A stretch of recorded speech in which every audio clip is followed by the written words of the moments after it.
Naam, tunacho kipindi kwa leo kuhusiana na amani na maadili katika jamii. Amani na maadili katika jamii. Kipindi hiki kunakujia kwa mujibu wa Truth and Freedom Community Online Radio. Truth and Freedom Community Online Radio. Sasa ndugu yangu, nini maana ya amani? Amani kiufupi sana ni hali ya usalama. Sasa basi, jamii ndiyo kioo cha taifa. Jamii ndiyo kioo cha taifa. Ikiwa jamii yoyote ile haina amani, haina maadili mema, taifa hilo haliwezi kuwa na amani, haiwezi kuwa na utulivu, haliwezi kuwa na mshikamano, haliwezi kuwa na umoja na mambo yote namna hiyo. Taifa linapokosa kuwa na maadili mema kupitia jamii sasa, kupitia jamii, kwa lugha nyingine, jamii inayotuzunguka kama haina maadili mema, basi moja kwa moja na taifa halitakuwa na maadili mema. Kwa hiyo taifa lenye maadili mema linatokana na jamii yenye maadili mema. Jamii yenye maadili mema inatokana na familia yenye maadili mema. Unaona? Mambo yanafuatana haya, yanategemea haya. Kwa familia iliyo kulia na kuzoelea maadili mema inazaa jamii yenye maadili mema. Jamii yenye maadili mema mazuri inazaa au sababisha taifa lenye maadili mema. Tuko pamoja mpaka hapo? Somo letu ni amani na maadili katika jamii. Narudia tu kwa kusisitiza kidogo. Amani, tunaposema amani, sio tu kukosekana kwa vurugu. Yaani tunaposema amani, sio tu kwamba hakuna vurugu basi ndio tunasema kuna amani, hapana. Ila amani ni zaidi ya hapo.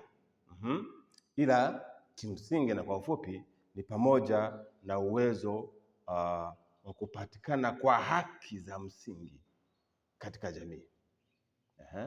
Uwezo wa kupatikana au kama kuna hali ya kupatikana ya kuwepo kwa haki za msingi katika jamii au kwa wanajamii. Sasa tunaposema haki za msingi, ziko haki za msingi nyingi, unajua? Kama jamii fulani inayozunguka ina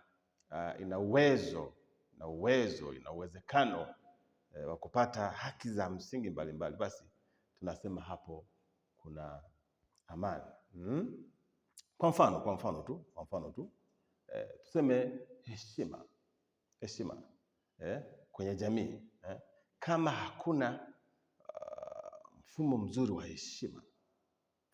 heshima katika jamii, yani mdogo hamtambui mkubwa, mkubwa hamtambui mdogo, hakuna mfumo mzuri wa heshima, kila mtu ni naona, basi tunasema hiyo jamii amani yake ni ndogo. Amani yake ni ndogo kwa sababu mfumo wa heshima mdogo. Kila mtu ni mkubwa, kila mtu ni lakini pia licha ya heshima tuseme kwamba hakuna mshikamano katika jamii. Kama hakuna mshikamano, hakuna kushirikiana, tunasema hii jamii bwana haina amani. Kwa hiyo amani si tu kwamba hakuna vurugu. Vurugu zaweza zisiwepo kama vurugu, lakini kwa vigezo hivi baadhi ninavyovisema, kuna hii jamii haina amani vizuri. Hakuna amani katika hii jamii. Naona? Kwa amani ni pana zaidi. Amani katika jamii inabeba vitu vingi sana, vitu vingi sana. Kwa ufupi sana niseme hivi baadhi ili tuseme jamii ina amani. Niseme hivi baadhi. Moja, amani lazima iwepo, lakini bila kujali dini, itikadi za kidini. Yaani kwa lugha nyingine, jamii iwe na uwezo kuishi kwa kuheshimiana. Katika jamii yao hiyo iwe na uwezo kuishi kwa kuheshimiana bila kujali dini zao, itikadi zao au hali zao za kiuchumi. Jamii hiyo iwe na uwezo wa kuishi pamoja bila kujali hali ya dini zao, tofauti ya dini zao. Unajua kwenye jamii kuna dini mbalimbali, kuna imani mbalimbali na dini mbalimbali. Unaona? Kwa hiyo jamii iwe na uwezo mkubwa wa kuishi bila kujali tofauti zao katika dini, itikadi, tofauti zao za kiuchumi, tofauti zao za kisiasa na kadhalika. Hiyo jamii tunasema jamii ina amani. Licha ya hapo, kama kuna migogoro ya kidini, kuto kuheshimiana kwa sababu ya kidini, udini huu, kuto kusaidiana kwa sababu ya udini, lugha, rangi, ukabila, siasa, kama jamii haiwezi kudhibiti vitu hivi, kudhibiti baadhi ya mambo niliyotaja haya, basi tunasema jamii hii haina amani. Hakuna amani. Hata kama hakuna vurugu, lakini hakuna amani. So kuna malumbano ya kidini, kuna malumbano ya kisiasa, kuna malumbano ya kiitikadi, kuna malumbano ya kikabila, basi hakuna amani. Lakini pia migogoro kama ipo kwenye jamii, amani inataka hiyo migogoro itatuliwe kwa njia ya mazungumzo. Kwa lugha nyingine, migogoro haiwezi kukosa katika jamii yoyote ile. Migogoro haiwezi kukosa popote pale. Migogoro ni sehemu ya maendeleo, au sio? Sasa kama kuna migogoro katika jamii, amani, vigezo vya amani vinaitaka jamii hiyo migogoro itatuliwe kwa njia ya mazungumzo. Basi tunasema hapa kuna amani. Tunasema hapa kuna amani. Migogoro hiyo itatuliwe, ipo ndio, lakini itatuliwe kwa njia ya mazungumzo. Basi tunasema hapa kuna peace katika hii jamii. Tuko pamoja. Lakini pia kuwepo na kushirikiana katika jamii, katika jamii. Ushirikiano upo. Wanajamii wanashirikiana. Kutokea jambo, tukio fulani la furaha au la majonzi hivi na hivi. Tunajua kwenye jamii kuna mambo mengi. Sasa kuwepo na hali ya kushirikiana. Chapu watu wanashirikiana hivi. Shirikiana. Basi tunasema hii jamii ina amani. Jamii hii ina amani. Hayo ndio mambo ambayo tunayapima na kuyaangalia katika jamii ili tujiridhishe kwamba jamii hii iko peace, ina amani. Lakini pia kuwepo na kulinda haki za kila mtu katika jamii. So kila mwanajamii ana haki zake za msingi. Kwa hiyo kuwepo na mazingira ya kulinda haki za kila mtu. Somo letu tunakukumbusha ni amani na maadili katika jamii.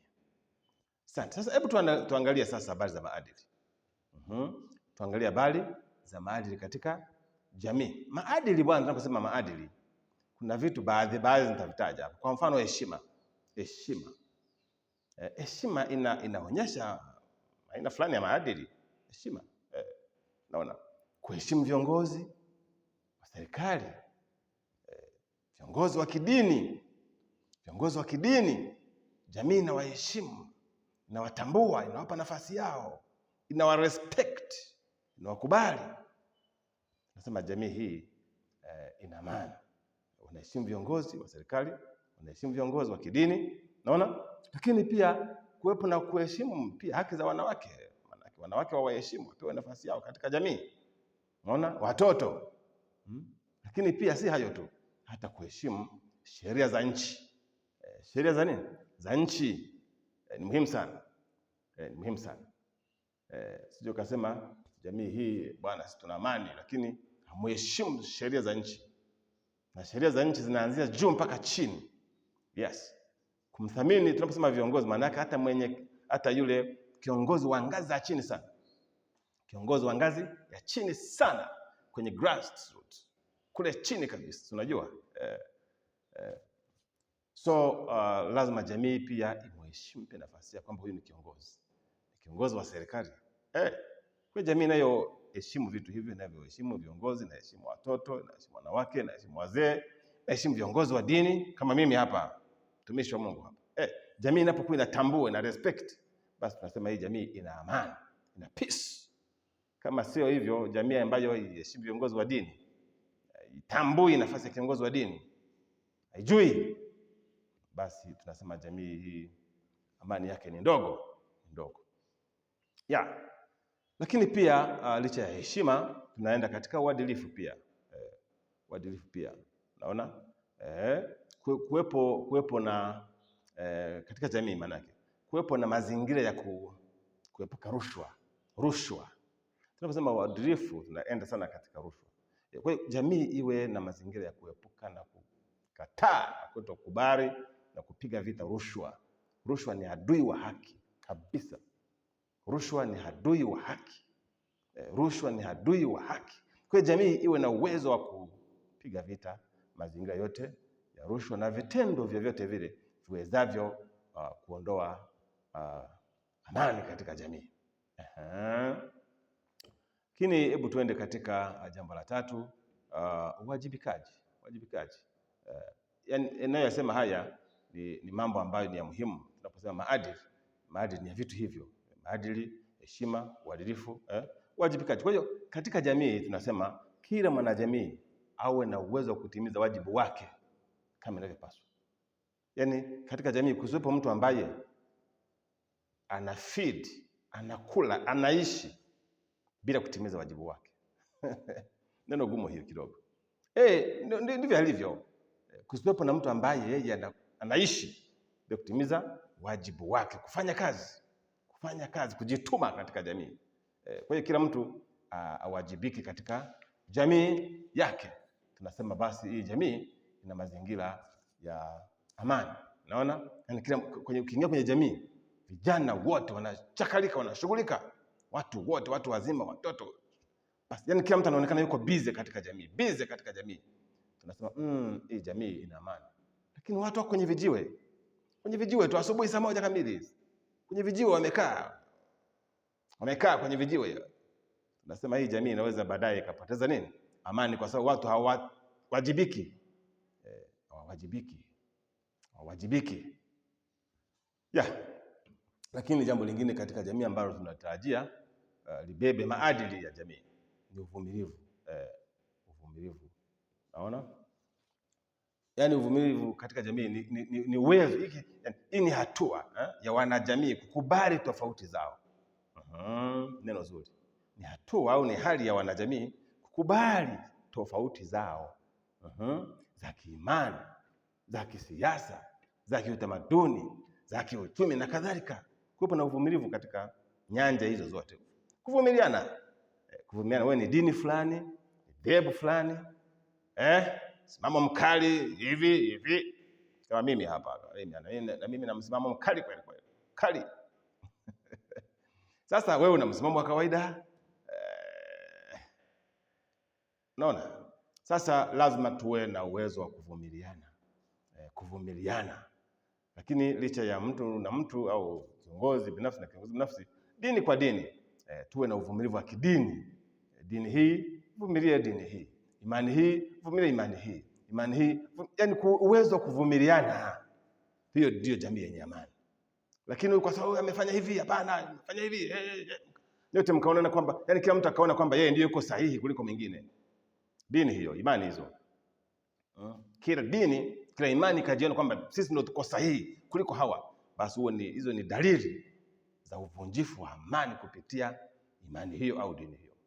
Kwa hiyo lazima jamii iwe na uvumilivu wa kiimani, kiitikadi, habari za siasa hizi, kiuchumi, yani kwamba huyo ana uwezo, huyo hana uwezo. Tuvumiliane sote. Hii ni dalili ya amani katika jamii.